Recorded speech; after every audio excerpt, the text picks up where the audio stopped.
Welcome to A Tale of Two Scribes. I'm your host, Eric P. Bishop. This is a place where interesting people come to talk about their creative outlets. As for myself, I'm an author, podcast host, travel enthusiast, and lover of the outdoors. If you'd like to learn more about my published works or adventures, go to my website, ericpbishop.com. I hope you enjoy the show, and please go out and support today's guest. Thanks, and enjoy the journey. Welcome to another episode of A Tale of Two Scribes. Tonight, I am pleased to have Linwood Barclay on the program. Linwood, how are you? I'm just great. Nice to be here. Thanks for Yeah, having me. thank you very much. I didn't ask you this off the air, but I did want to start with this because maybe I've just seen your picture somewhere, but I'm like, I swear I've met you. So, have Uh, you ever attended like Thriller Fest? yeah, I haven't been to a thriller fest since before the pandemic. Okay, But I went, me but I, too. yeah, but I went to a lot of them, Okay. and but I haven't got any plans to go to the next one at the moment. So Yeah, so I went in 2017 through 2019 to New York to Thriller Fest, and I'm in the same boat though. I was thinking of going this year. It just happens to fall on one of my custody weeks with my kids or that time, and anytime anything falls in that realm, the other thing goes away. It's not an important thing. yeah, I know it for sure that I was there like 2008, 2009. That's kind of around the time I started going. And I Gotcha. didn't go every year, but I went to a lot of them between 2008 and say 2021. Okay. Every year, but quite a few of them. I probably either saw you on a panel or I probably saw you walking down the hall, and my brain's like, hey, this person looks familiar. If you would have saw, you might have seen me if it was a panel that I was on. I, t- I tended to go when I would go to New York. All the panels I made it to were the ones I was on. The rest I just didn't pay any attention to. I just kind of, Absolutely. I sort of felt when you've done a few books, I'm not interested in hearing how other writers do their thing. I'm Right. just going to go do something else. Yeah. No, I completely understand. And the other thing too that I found interesting about Thriller Fest, and it was a great experience, especially because I started going to those first couple years before I'd been published. So I was learning a lot. And a lot of why you go there is to meet the right people, I think. Just the networking can really, really help. Even if it doesn't open a door to publish, I think it can open door just to learning how the business works, which I was totally green to how that worked. Um, but what I found going there and where all the conversations took place was not during the day, between sessions, whatever that, it was at the bar at night. That's Yeah. where everybody was. I'll tell you something, a memorable conversation one night at the bar in the evening. And this was, I think, a kind of bit of foreshadowing of what might all be awaiting us. But I think it was around the time that 24 was a big show, Okay. and other shows, and maybe 6 feet under. So people run to your pack. This was kind of when people really started to binge shows. Sure. And somebody was saying, "Oh, are you watching 6 feet under? Are you watching 24? Are you watching this? You're watching that?" And then one person said, not one of us has said, "Have you read this book?" And Yes. it's sort of kind of a collective chill down everyone's spine, I think. Right. No, 100% true. And that's still, I think that's only gotten worse, those Yes, conversations. And what's happened is because now I mean, me growing up, I'm 48, but I grew up, you had network television and you had, when I was real little, you probably only had like 8 to 10 viable channels, unless yeah, cable was available, I guess, when I was probably a young teen, maybe earlier than that. I just didn't know about it. But most people didn't get it because of the cost, that's right. at least where I lived. So you had set staple shows to watch, but now, I mean, I got rid of cable a couple years ago. I've got like 4 streaming apps. And I mean, you could sit there for the next 5 years of your life and never watch the same thing twice. I know. And I'm supposedly the guy who's in charge of entertainment in the household. My wife, well, what are we going to watch tonight? And it's like, and what I told her once is I said, well, we've seen everything. There's nothing left. Right. And then you wait 10 minutes. Oh, there's 12 new shows. But we're also pretty discriminating because there's so much content out there. It's got to be really good for us to care. I agree. I agree. And you normally know, at least in my thought on it, is I normally know pretty quick into the first episode if there's, normally it's 6 or 8 episode runs, and a lot of times it's only one season nowadays on some of these shows. I know in those first few minutes of like Yeah, I don't think so. I just that little backup button on my remote, I know exactly where that is, and I have no problem hitting it. And people say, when people say, well, you gotta give it sort of the first four episodes. I'm sorry, no, I'll give it 20 minutes. If I'm not hooked in 20 minutes, I'm out. Well, and I want to parallel that to books Yeah, because I years ago, especially when I was a teenager in early 20s, if I either bought a book or if I even got it from the library, if I started it, I was a pretty big reader. I would finish it. Even if like a couple chapters in, I was like, this thing kind of sucks. I would still read it because I felt obligated. Now you talk to 48-year-old me. If I'm not hooked on that first chapter, I don't care if I know the person. There's a good chance I stop reading it. Now, maybe to be nice, and they're going to ask me questions, I might go read the last chapter, be like, yeah, I read part of it. I was really good. I find yeah. something kind to say. I'm the same. I used to think, well, I'll give a book 40 pages, but I mean, I've had books that by the first 10, I was like, I'm out, Yeah, and sometimes it's ones that you've been asked by someone as you said, to sure. blurb or whatever. And you look for something, you think, well, no typos, but I guess that's not a really good blurb. But but you said the really great one is sort of starts with a bang, because which suggests that you at least started it. Yes. You know? Which My isn't two, true. my two is that every once in a while, this doesn't happen a lot. Every once in a while, someone has name dropped me in a book, like someone is reading a Linwood Barclay novel or something. Hmm. And my fear is, I hope I didn't get name dropped in this because they're going to say, "Hey, did you catch it?" And I never got to the end. So, but just Well, there's a good thing that we can promote for people now. If you buy the ebooks and the ebook feature, there is a search. You that's can perfect. search for your name. That's perfect. Because Yes.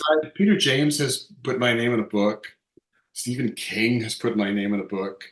Of course, I got through that one, and when I got to it, I was like, but anyway, but yeah, it's a risk. One of the few risky parts of the business that no one would ever have told you about.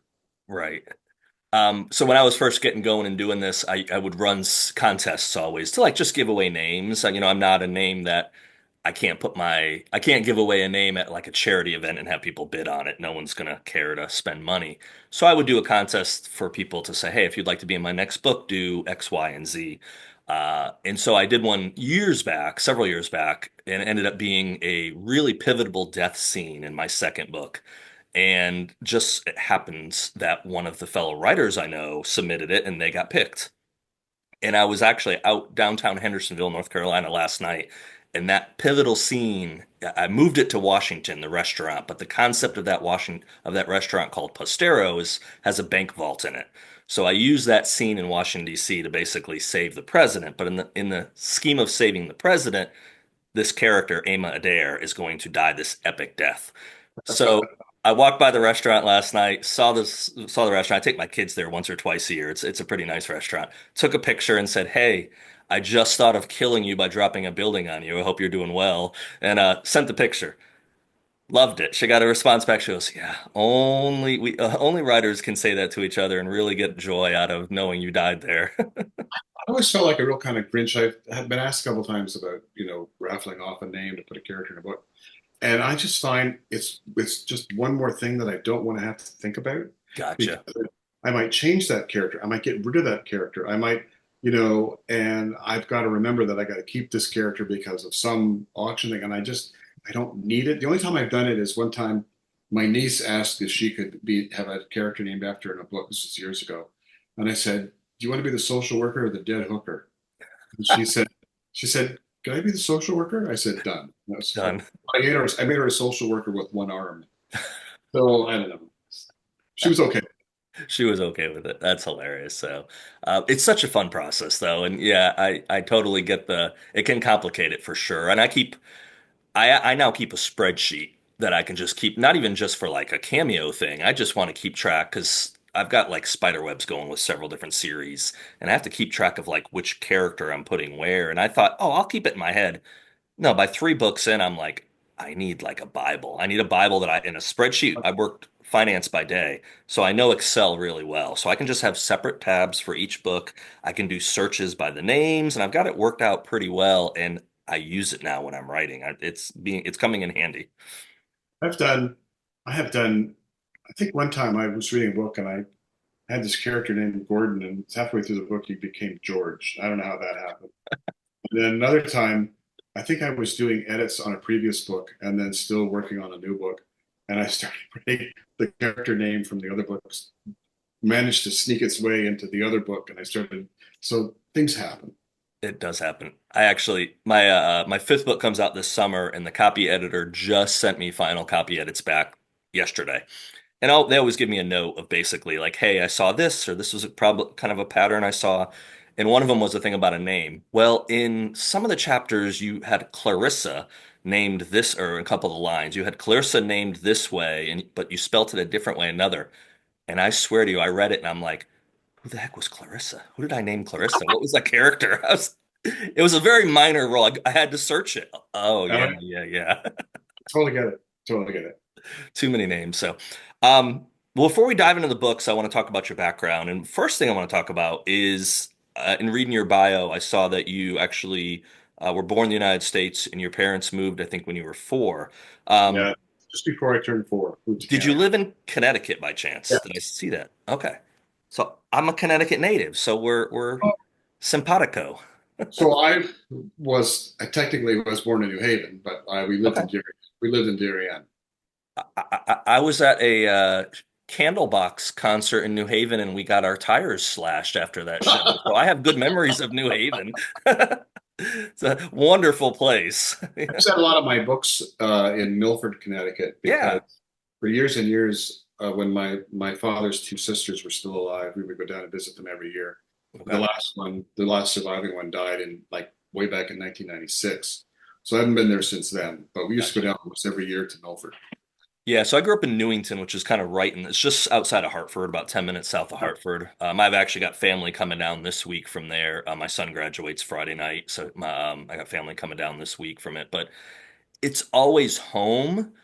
But for whatever reason, when I was 18 and get ready to leave for college, I told my parents, I love you, but I'm never coming back to live. I probably said never coming back. I meant to live. I just didn't want to grow up, or I didn't want to live the rest of my life in the place I grew up for whatever Yeah, reason.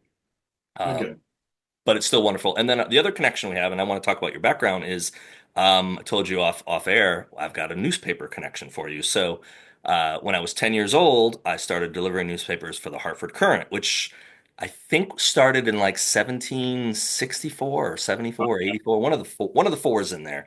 And it was actually still the oldest running newspaper, I believe, in the United States currently. I did it for 6 years. That was and I always use those analogies with my kids now who are teenagers when they're talking about doing stuff, and I'll be like, "Well, I had a paper out," and they'll be like, "Dad, we don't want to hear about the paper out stories." But I'm always like, "Yeah, but see, I didn't need someone to buy my clothes. I didn't need someone to buy my baseball cards. I made pretty decent money as a 10 and 11-year-old, and I saved half of it, and then I had the other half to just blow on whatever I wanted to spend it on." And that gets lost in this generation, I think. They're just kind of look at you like, oh, well, whatever. Yeah, I never delivered a newspaper. I just worked for them. You know, got my first reporting job at a small daily in Ontario called the Peterborough Examiner, Okay. and I had no newspaper experience, had no journalism program, anything. But that was okay with them because they weren't planning to pay me anything decent anyway. So I remember actually, I think I started at 125 a week, which actually back then was not a lot of money. And I spent 2 years there at the Examiner as a reporter. Then I went to a small sort of suburban Toronto paper and worked there for a couple of years. And then in 1981, I got to Canada's largest paper, the Toronto Star. And I went in there for an interview in 1981 to get a reporting job. And they said, well, we don't really need reporters. We're desperate for copy editors. You have a lot of editing experience. And I said, sure, which of course was not true. I got hired as a copy editor and I was good at it. And so I was copy editor, then I was assistant city editor, then I was a news editor, and then I was a life section editor. I was this paper's chief copy editor. And then in 1993, I got a columnist gig. Hmm. And so I wrote 3 columns a week. It was allegedly a humor column. I always feel you need to kind of say allegedly because, like, if you write a really bad sports column, it's still a sports column. But if you write a humor column and nobody gets it, I don't know what it is. And this was often a bit of a problem to write humor in a newspaper because people aren't always accustomed to satire in the pages of a newspaper. Um, and and even when it's glaringly obvious, I remember one time I was writing a list of tongue-in-cheek places to send your kids for summer camp, and I suggested. You remember when there used to be this Russian satellite years ago that was orbiting Earth before it came back into the atmosphere and blew up? It was the Mir space station. Hmm. And I said, send your kids to Mir space station camp. I said, but if you send them up there, dress them warmly. It's very cold in space, and send them up with lots of duct tape because there's a lot of holes in the hull and they could need fixing while they're there. And I swear to God, a guy phoned the paper the next day and he said, you didn't put in a phone number.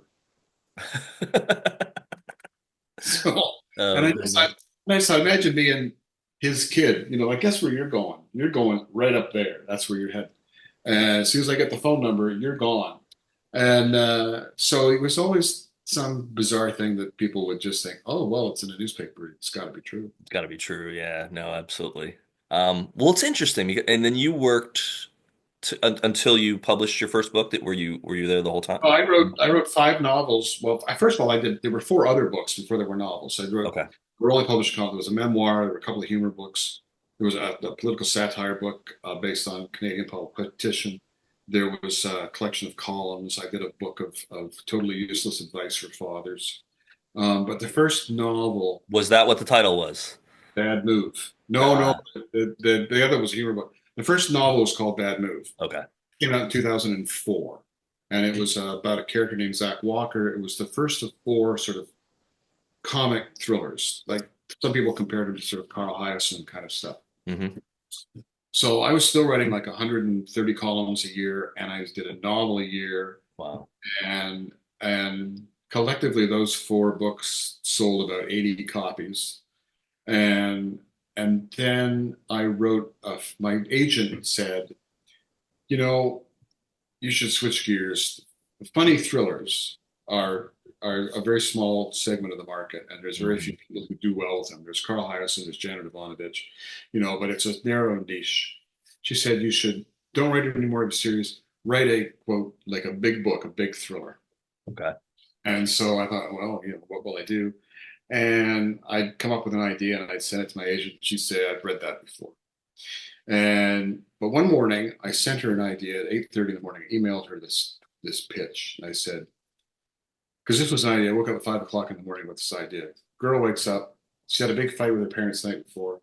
She wakes up the next morning. She's 14 years old, and there's nobody in the house. Mother's gone, her father's gone, her brother's gone. Hmm.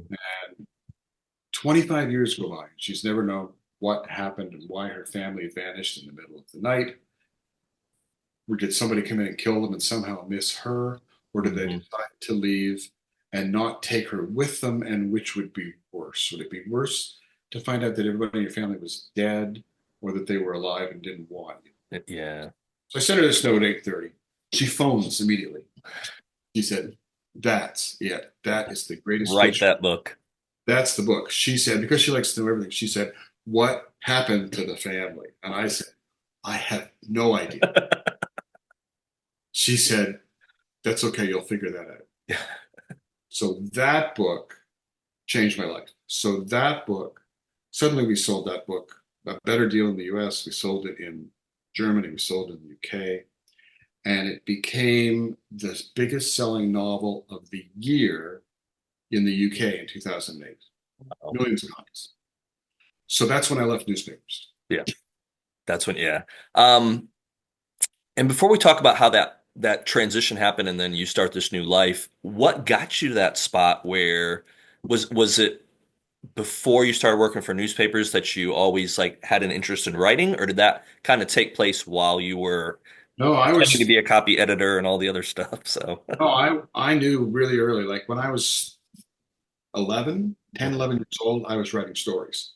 And my inspiration was like I was a kid of the 60s who grew up with square eyes watching TV all the time. hmm And I had favorite TV shows that I was obsessed with. And so I would write what today we would call fan fiction. And so I would write, I got my dad to teach me how to type when I was in grade six. Wow. So I could write my stories more quickly. And I would write 30, 40-page novellas based on characters created by somebody else because one episode a week wasn't enough for me. I had to have more adventures with those people. hmm And I started writing those like crazy through my early teens. And, originally I was writing like novellas based on The Man from Uncle and Mannix and Mission Impossible and all those shows. And as I got older, I would write Columbo novellas and stuff like that. So, and then in my later teens, early 20s, I started writing novels with my own characters. And I'd probably written two, three novels by the time I was finished university. And I sent those out to various publishers, and they were all rejected, and we can all be grateful for that. They just weren't good enough. But I mean, my plan was I'll come out of university and I'll just be, a best-selling novelist. Absolutely. And since it was starting to look like that was not going to happen, I thought, well, where can a guy get paid money to write every day? hmm So I got a job at a newspaper. That's a logic. I mean, that's a good thought process. Yeah, Okay. so I mean, I did apply first at a radio station to write news for them, and they turned me down. And then I went to the other paper, and they hired me. And it just you write every day. It's often about boring school board meetings Right. or this and that, or it's just but it's writing. And Right. every once in a while, you get to write a story that's amazing. hmm You're the only guy that's there when some huge factory blows up. And so it was. And I think newspapers are a great place for any writer to spend some time because it's like a crash course in the world. hmm Because every day you cover something different, so you just kind of you soak up, but you learn by osmosis, like how the courts work or how this works, or you just you just know. So when it comes to sitting down and writing something, you think, well, I don't really have to research this because I've been there. hmm Do you think after you're able to transition away from that career and become a full-time writer, were there some stories that had taken place during your newspaper days that kind of came to mind that helped you with almost like give you some plot ideas? A little. The very first novel, Bad Move, when I was a very, very new at the Toronto Star, and they put me on the overnight city desk, and I was running the show on the overnight city desk. So we had editions that went right through the clock. So hmm I would come in at 11 o'clock at night and go home at 6 a.m. And I would work on two or three different, two different editions. One that closed at 1:30 a.m., one that closed at 6 a.m. And when I was really new and very young to be in charge, I came in one night, and the biggest story in the city at the time was about a little girl who was missing. Okay. And I came in. It was the whole big front story page. Where is so and so? And I got in at 11, there's always like a turnover note from the previous editor. Here's what's happening. Here's what you hmm need to follow. I said, what's happening with the missing kid? Well, another day they didn't find her. I sit down at my desk, and it looks like it's gonna be a quiet night. And 20 minutes into my shift, phone rings, pick it up, and and they say they found her, hmm and she was murdered, and she was found. And I was so new, but I just thought, okay, the way we covered stories was we just carpet bombed them. So hmm I saw one reporter, you go to the parents' house, you go to the police station, you go to the house where they found her, you sit on rewrite, and as everybody phones in, you take the story. And I hmm just started sending everybody out. And what was really funny was there was one guy, a guy named Jim Lewis, lovely guy. Jim Lewis was the rewrite man.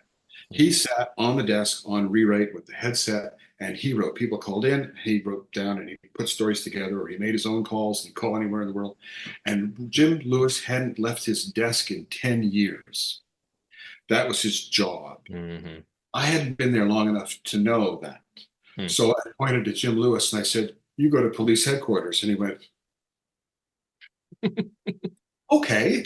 And You made his night, his year. he came back and said, "I haven't been out of the office in 7 years. That was great." So, but that story does find its way kind of into that Hmm. first novel, Bad Move. But there aren't many other uh, stories from actually working in papers that worked their way into my books. But what working in newspapers did was it formed my work ethic. Sure. So deadlines in a newspaper are everything. Yeah. Like you don't as a columnist who has to produce 3 columns a week, you don't call up the editor and say, the muse just didn't strike, and I just didn't have. I had columnist block, like goodbye, Right. and so deadlines mean everything. And one quick story. One night I was working on a very big story on that early on, and we had an 11, we had a 1:30 a.m. close. We have to have everything off our desk to the composing room by 1:30. That's it. Hmm. We had a really big story, and I didn't get the stuff off my desk until 1:32, 2 minutes late. Wow.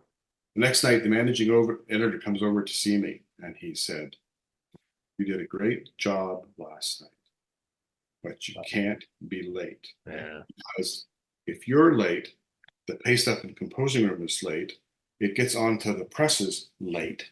It rolls off into the trucks late. And the trucks get to the boxes late." Yeah. And so a Toronto Star with a blank front page will sell more copies in the box than a paper that's not there. That's interesting. That just sort of blew my mind because someone's still going to buy it for the crossword, the horoscope. Yeah. Okay. And so it was just like, it can't be late. Simple as that. Yeah. So deadlines are everything. So all my books, I always deliver books usually early Hmm. and write fairly quickly. And I have a long-winded rant that I'm happy to do anytime about writer's block, which I think is just a bunch of horseshit because I think, aren't we adorable as writers that we Hmm. have a condition to describe not getting to work? Right. So plumbers don't get plumber's block. Teachers aren't allowed to have teacher's block. Accountants don't get to have accountant's block. But you're a writer. You're special. You're so adorable. If you have writer's block, we understand you're an artiste. You just take all the time in the world that you want.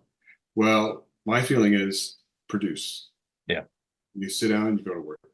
Yeah. 100%. Yeah. And I've taught that's a conversation I've had with authors over the years. And, could people say, well, do you ever struggle with it? And I guess for me in my situation, I've never had that ability. I don't know, it could be a blessing or a curse. And I know people on both sides of it to have that be my primary source of income. So, um, it's always been something I've just loved to do, but also it's something I've kind of timed off and I've had to be like you said, I had to be very structured. So when I wrote my first novel, I was married at the time and I just didn't want that creativity time to interfere with my family. So I wrote every night at 10 o'clock after everyone went to sleep until whatever time it took that for that first book. I kind of had to scale it back with future books because I physically got sick because I wasn't sleeping very well or much. And then I was getting up the next day and starting my day job. Well, that didn't work for a long-term thing. But so it's very structured. And so you have to sit down every night and you have to get it done. But that's different. Like, and that's a time constraint. That's not writer's block. That's just like you're only one person. There's only so many hours in a day, Sure.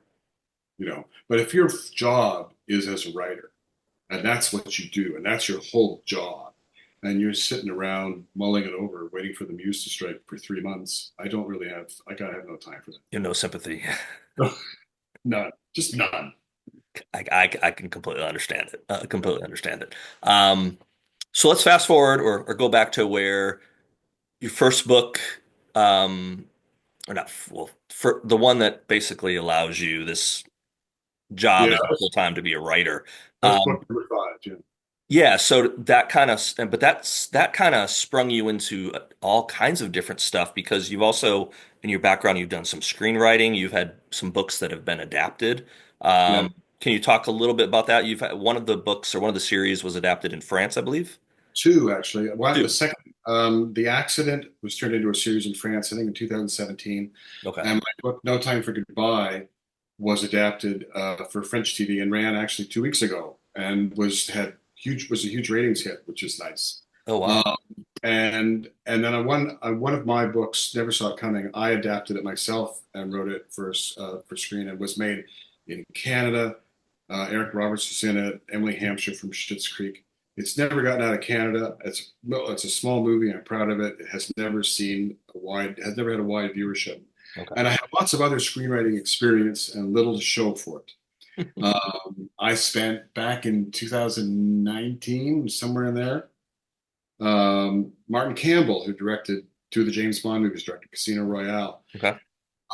He was tapped to turn my novel, Trust Your Eyes, into a six-part series. He and the producer, they wanted me to write all six episodes. I got flown to London. I spent the 6 months writing 12 drafts of the first episode until finally the ITV network over there went, no, I don't think we'll do it. And uh, my Promise Falls trilogy, I worked with E1 for years on adapting that for a series, and that didn't happen. So I've had, one of the reasons I like writing books is that when you have a book contract, the book comes out. Right.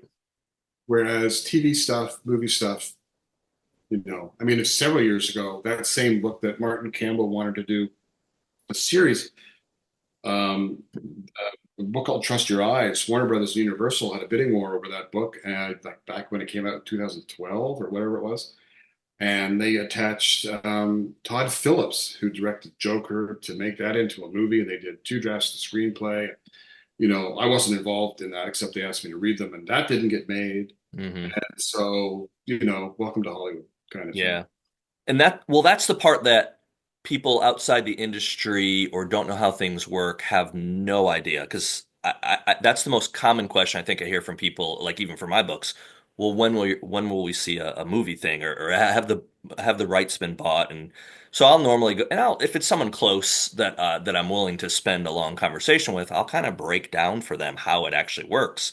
And they're always kind of like, wait, what? I'm like, yeah, no, this isn't this I've not. had discussions about my latest book, Whistle, that comes out later this month, but nobody's optioned it yet.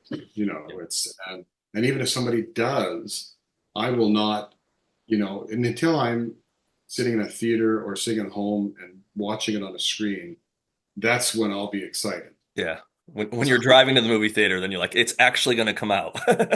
Maybe, but until then, I just won't. I had recently Apple had optioned one of mine for a series, and I was really hopeful on that.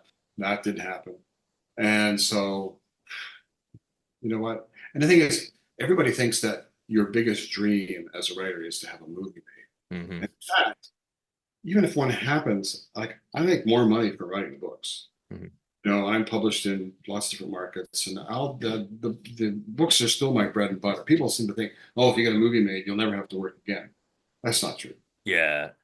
I learned that years ago talking early in the conversation. We talked about Thriller Fest, and I was able to meet quite a lot of well-known authors those 3 years, and many of them, or several of them, were New York Times bestsellers. And I'd ask them questions, and the amazing thing about going to conferences or meeting authors is they'll tell you straight up how it works.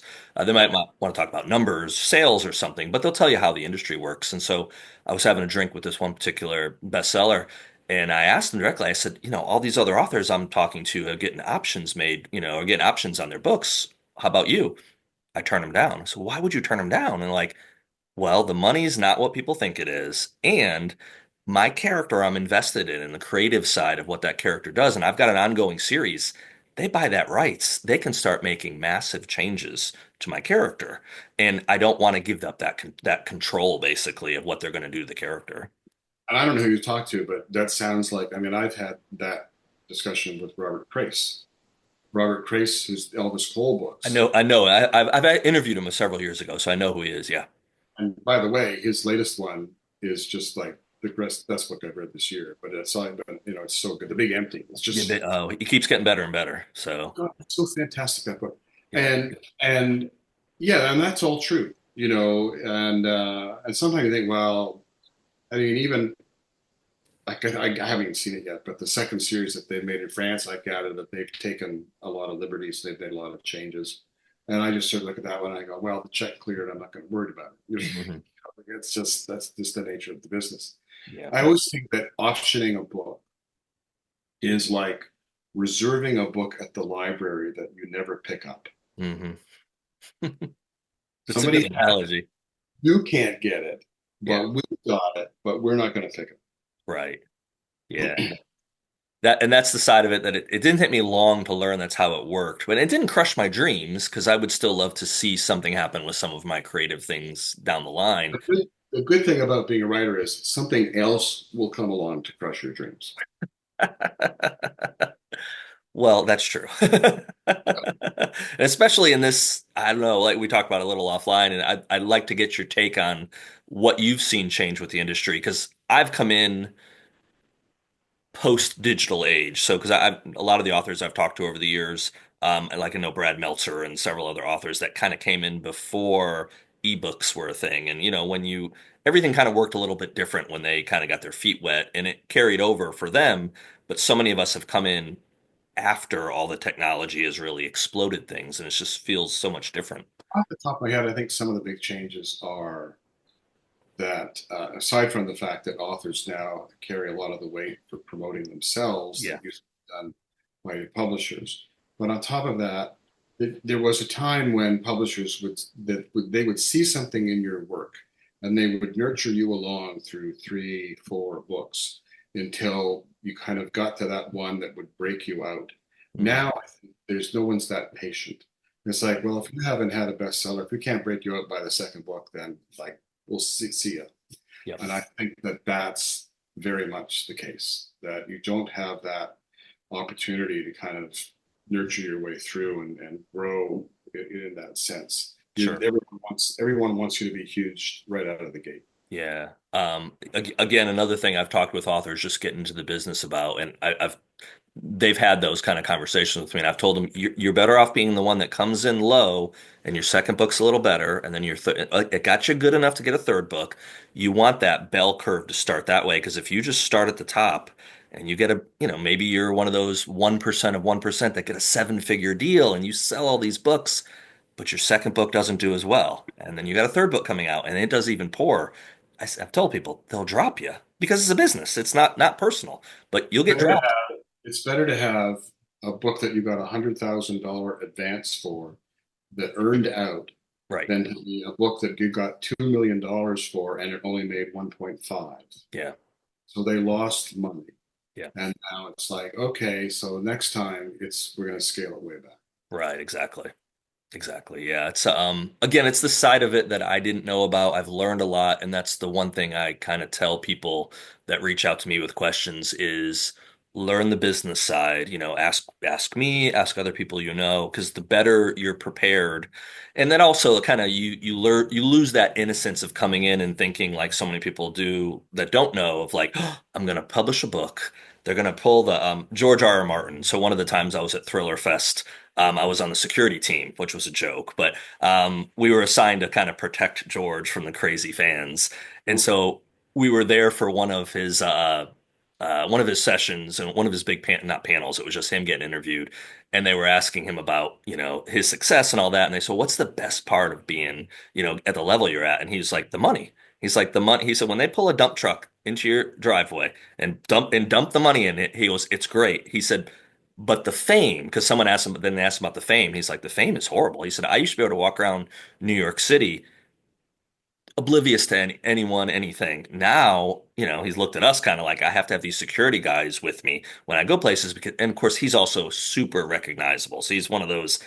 exceptions to the rule, but he lost all his anonymity. So he said, that's the worst part. I don't like being famous. The money's great. I love writing, but all the rest of it comes with it. And he is very distinctive looking. I mean, I Yes. bet I bet Dan Brown can go anywhere and nobody knows it's him. Yeah, correct. I bet John Grisham can go almost anywhere and nobody knows it's him. Right. But if you're Stephen King might not be able to go with it. Stephen King will stand out. So, you can't do it if you're Stephen King. You can't right. do it if you're George R. R. Martin. Like there's some Yeah. people. Yeah, no, exactly. Well, and that's the one great thing about being an author and then achieving that level of success is you can have kind of the benefits of it, but you're not George Clooney. You're not someone that, you're not, I saw something recently about President Obama. I think it was actually Michelle. Michelle was getting interviewed on a podcast, and she had told a story that said, after the White House, Barack had said to her, "Hey, maybe we should move to New York City. There's so much to do there and all that." And she's like, "Yo, yo, yo, that's not going to work for us anymore. We can't just go walk in Central Park. We can't just go take a play in. We have 20 people around us anytime we step out of a door. Your anonymity is gone, buddy." And oh yeah, that's right. I can't just go to New York. It's too bad too. That's a lot. Yeah, I think the thing I would miss the most for someone like that is just being able to drive a car. right. And get in a car and just go for a fun drive. That's got to be impossible. Not to go back to Obama, but Jerry Seinfeld has a comedians in cars serving And drinking whatever coffee one. Great series. I saw the Obama one. It's great. Yes, the Obama one when they basically go around the driveway and they stop them. You cannot go out. Which I know is tongue in cheek, but it's true. Jerry Seinfeld can't tell Barack Obama, "Hey, jump in the car and let's run down to let's run down to a donut place or let's run down and get a burger." It's not going to happen. You know. Not at all. You did mention London, so have the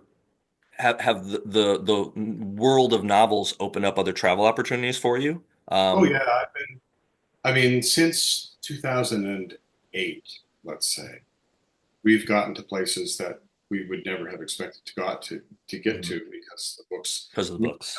We've done tours. My wife and I, we've been to Australia and New Zealand and Hong Kong, France many times, Hmm.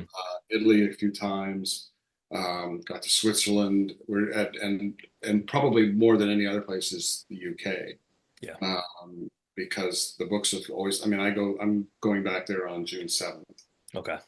for a tour and the Capital Crime Fiction Conference Yeah. Festival in London.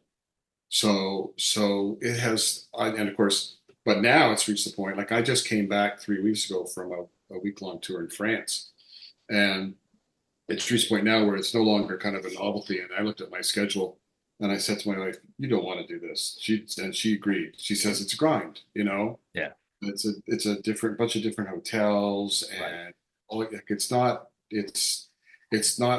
as fun as it's not the novelty's worn off, Right. you know. Absolutely. Yeah, I used to travel a lot for work, especially out west, and I still go out to California with some frequency, but I used to go out a lot. And, I would come home and friends that I had that had been to California once and I've been 50 times or whatever would be like, "Oh man, it's so great you get to go." And I'm like, I hate hotels. They're a place to sleep, but I do not like just having idle time sitting in a hotel. And as I started writing, it became a productive thing. But even that, I'd go somewhere else to write because I was like, I don't want to be stuck in a hotel just writing. I'd go find an Even interesting place. just before the pandemic, we were invited to Dubai to the festival, the Emirates Literary Okay. Festival. That was interesting because it's part of the world I hadn't been to before. Hmm. But after a while, I start to feel like everything looks the same. Doesn't Yeah, matter where you are. It's all right. kind of seems the same. Especially the cities. I Yeah. mean, I've been so I was in London back in November. I took my mom. I had planned it right. I wanted to take her to Ireland. She had never been, and I had never been. So, but I said, well, if we're going to be over there, she's never been overseas. She never traveled overseas. So I said, let's do London. Let's take the train up to Edinburgh, go to Scotland, and then we'll fly back over to Dublin. And the good thing with that is you plan a book and hit those spots, and you're like, taxes. I can work a tax credit in here on some on a future book. Research, research. Research. And 100% is research because I have a scene in the book that comes out this summer that is at Blarney Castle, and I actually wrote most of it on the bus. It took the paddy wagon, so I wrote most of it on the bus ride back, but it was too dark to really, it was bouncing around. So when I got in the plane the next day, I finished the chapter, handed it to my mom. She was sitting next to me. I said, "What do you think?" And she took her time and read it, and she's like, "I like it." Okay, good. Mom's happy with the chapter, then we're good. So, I have to tell you, and without in any way, I'm sure she was right. When I've had talks with aspiring writers, I said one of my bits of advice is when you give your work to your mom and she says it's good, don't believe her. exactly. No, I have beta readers that don't know me, that I don't even know I know anything besides their first name. That's fine. Those are the ones I trust. Because if mom says your writing's horrible, she's probably a bad mom, honestly. I mean, come on. And yes, I think you're right.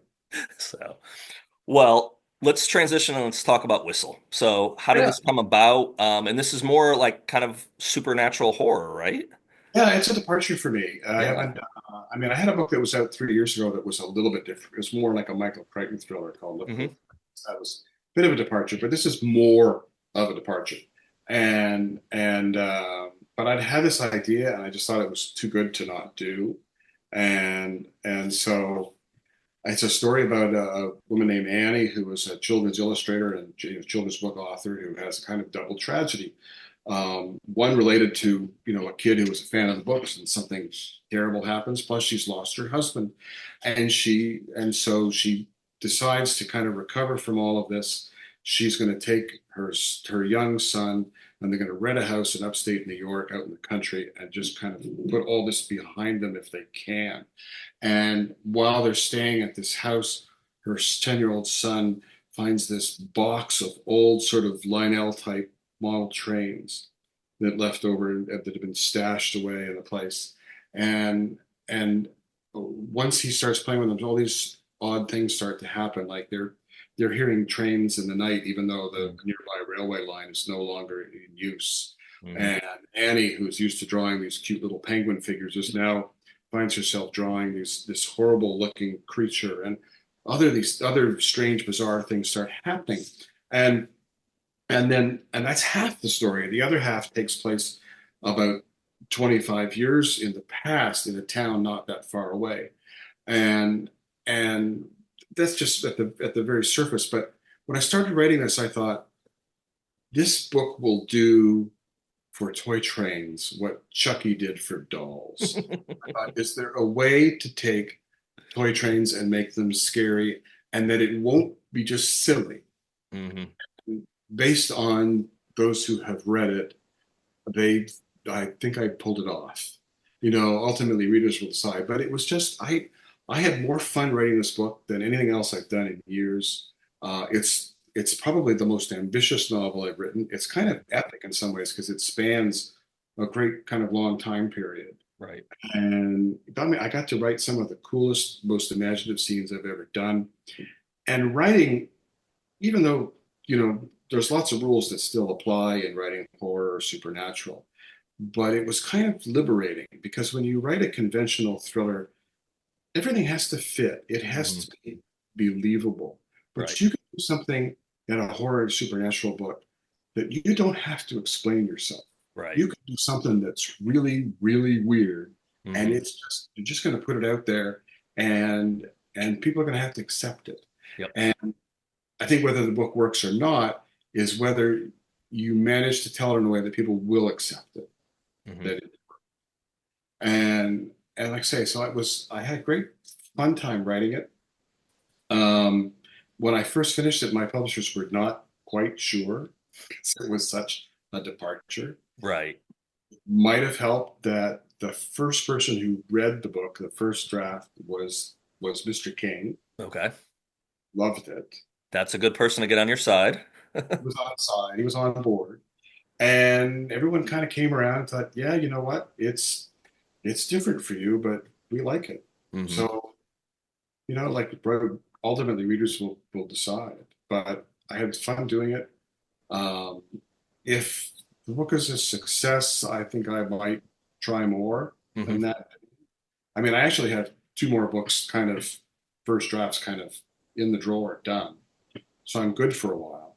Okay. But I have some other ideas that are more kind of out there that Yeah. I can Well, get away I think especially if you spent years writing something, because I'm my fifth thrillers coming out this summer, and I have three others that may never come out, but I have three other books. And then just this last year, I was actually approached about doing a horror anthology Oh, and yeah. also a horror comic book. I've never written horror before, but I'm like, I think as a writer, I think there's that for many of us at least. I know some people are want to stay in their lane, but I think for many of us, it's like, no, I want to get outside my lane and push myself. What am I capable of doing, and can I pull it off?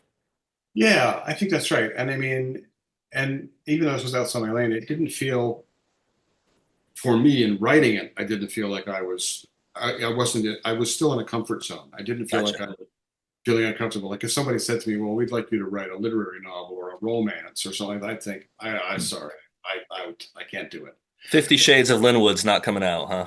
No, it's not happening. I felt, no, I can do this. I felt pretty good about it. Awesome. Well, very cool. Yeah, no, I love to I love to see people making that leap though, just because I think that's where I think it challenges other people too at the same time of saying, hey, if they did it, I can do that. And I think it helps everybody. You know, when I was in my teens and I was writing all kinds of short stories, a lot of my short stories were sort of like Twilight Zone or Robert or Ray Bradbury inspired. Sure. I went through that phase where I loved all that kind of stuff. Hmm. I mean, and while I enjoyed Star Trek, I was never interested in writing that kind of thing. I wasn't interested in writing sci-fi. Um, but, um, but those creepy kind of Twilight Zone things I loved. I've had this idea for years. I've had two different ones. One of them's a time is kind of, but it's for kids, but I want to do something with time. And I don't know which I kind of write down ideas every now and then. It's just, I have like this folder on or electronic folder on my phone where I just put ideas in, and I go back to that one sometimes. And then the other thing that every like couple years pops in my mind is like we need someone to like do Highlander better. How do we do a Highlander type concept, but like a very more of a different twist on it? So I just go back to them, and I just figure hopefully I've got more time, and eventually I just kind of circle back to things and I'll make more notes, and then maybe in my retirement years when I'm not doing a full-time job and I'll be able to just sit there and go, okay, I got these 20 ideas of projects. Can I start seeing some fulfilled? Yeah, one of the two projects that I have in mind that are out of my lane. One is a time travel kind of thing, and God, I wish I could tell you about it because I think it's just the greatest pitch ever. And I might try to do it. It would require a ton of research, and I'm lazy when it gets to some of that stuff. I really would have to do a lot of research for it, but it might be worth taking a run at. Yeah, of course. Back to the Future is my favorite movie of all time. My favorite series. There's some quirky, campy things about it, but that's always the thing I go back to of going like, how can I do something completely unique, but that kind of that I don't know that excitement that I guess that movie, and even still, it came back in November here. I live in North Carolina, and one of the local mom and pop movie theaters that, no stadium seating, no high tech, they actually played it. And so my son was busy at the time. My daughter's 13, and I ended up bringing her and my nephew and said, "We're going to go see Back to the Future." And it was right around my birthday. So I was like, "This is for my birthday. I want you to take this." And I got to see it, on the big screen, but not that big compared to what they got in the Cineplexes now. But it was just like I was so joyful, and I've seen that movie probably 100 times since I was a teenager. But just to see it in the theater like that was really cool. That's a movie I have only seen once. Really. Like this, there are a handful of movies that I watch over and over again. Probably the movie I've seen more than any other is Rear Window by Hitchcock. Okay. The other one, my second favorite, is another Hitchcock movie, which is Vertigo. I probably watch Jaws at least once a year. You know, I watch that over and over again. So Hmm. there's a handful. Steven Spielberg's movie he made for TV in the 70s, Duel. I watch that at least once a year. I love that movie so much. But maybe I have to give Back to the Future a try. Yeah. Again, I think part of it for me at least is when it came out, I was of that impressionable age where we still had VH, that was VHS tape days, and Right. VHS tapes were not, ever high tech, but they were high tech at the time. So I think there's something. And I don't watch it all the time, but I've watched it recently a bunch of times with my kids, and so I had like a spell where I didn't watch it for a while. But that was actually fun, kind of fun. Once my son was old enough, turned like 16 into 17, I had kind of like all these like action R movies that I could finally show him that I didn't want to show him as a 12-year-old and be like, an irresponsible parent. So we started kind of going through like the Die Hards and The Rock and all these just, just fun. I still got a couple left I haven't. Now though he's 18, he's getting ready to go off to college. I'm kind of like, it's I have to cherry pick my times when I can sit down and watch a movie with him. So it's a little bit harder. I think with our son, there were some movies I just thought were so cool. Even he was like 8. I said, "You got to see that. You have to see the Terminator." Like what's it, the Terminator 2. Terminator 2 is the one, yes. The Chuck chase is like, so it's got to see this. And so I started introducing him to stuff because I just thought it's just I can't make you wait this long to be. Right. It's too good. It's just too good. That's hilarious. So, well, appreciate you coming on. I always end this with the same question. As a writer, I think you'd agree with me that life is kind of like a book. You've got a first page and you have a last page. I think it's a blessing. None of us know how many pages are in the middle, but as a writer of what, 20 plus novels now, you've got a 526 somewhere there. yeah, you got a list behind you. You get to write your final page. What does that final page say? Oh, I have a mix myself a nice cool drink. I sit on the Muskoka chair, what you would call an Adirondack chair. I sit on the deck and I just crack open a book, and we're at a place on the water that we have about 2 hours, and I just sit there and watch the ship go by and read my book, and that's it. That's the end. I, I love it. I love it. It's funny the answers I've gotten. I've done this for about a year now, so you're probably episode number 56 or so I filmed, and I've had some people get like really concerned, like this is how I go, and I was like, it's kind of just like a metaphor of like, what do you want to say? There's no wrong answer. Meg Garner, who you probably know Meg, she had one of the best answers, and she's so sharp. It's that lawyer side of her that kicks in, and like without missing a beat, she said to be continued, and I'm like. Perfect. I would have never thought of that, but that's the perfect answer. So, That's right. um, well, thank you for coming on. Whistle comes out May 20th. And so, where, 20th, 5th in the UK. okay. And where should we direct people to go get a copy? Well, bookstores are good. Yeah. It should be just about anywhere that you like to buy books. It should be there. And of course, all the usual places you can order online for, and Barnes and Noble stuff. And of course, in Canada, I'm doing a bit of a kind of Toronto centric because I live in Toronto, Hmm. and we're doing a bunch of events that week that are sort of kind of within driving distance. But I'm not doing a tour for this book in a proper tour in North America. I'm doing one in, like I said, I'm doing a tour in the UK for it. But yeah, it'll be out there. Lovely. Well, everyone needs to go get Whistle. Thanks. I appreciate you coming on, Linwood. It was a pleasure. Thanks for having me. Thank you.